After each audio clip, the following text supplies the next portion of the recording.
संतोष देशमुख हत्या प्रकरणामध्ये 24 एप्रिलला पुढची सुनावणी होणार आहे। दरम्यान वाल्मिक कराडने निर्दोष मुक्त करण्यासाठी अर्ज केल्याची माहिती विशेष सरकारी वकील उज्ज्वल निकम यांनी दिली आहे। संतोष देशमुख हत्या प्रकरणामध्ये येत्या 24 एप्रिलला पुढची सुनावणी होणार आहे। या सुनावणीकडे निश्चितच आपलं लक्ष असेल। दरम्यान वाल्मिक कराडने निर्दोष मुक्त करण्यासाठी अर्ज केल्याची माहिती आहे आणि ही माहिती विशेष सरकारी वकील उज्ज्वल निकम यांनी दिली आहे।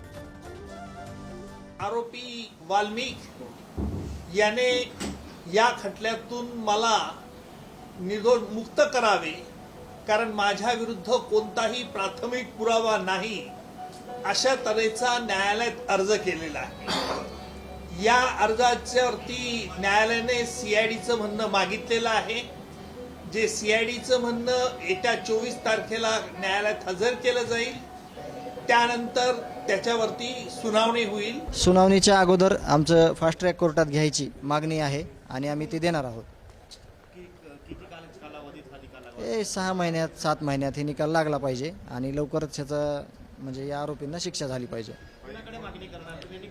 आम्ही सीआयडी मार्फत अर्ज देणार आहोत कोर्टाला आणि ते स्वीकार करतील।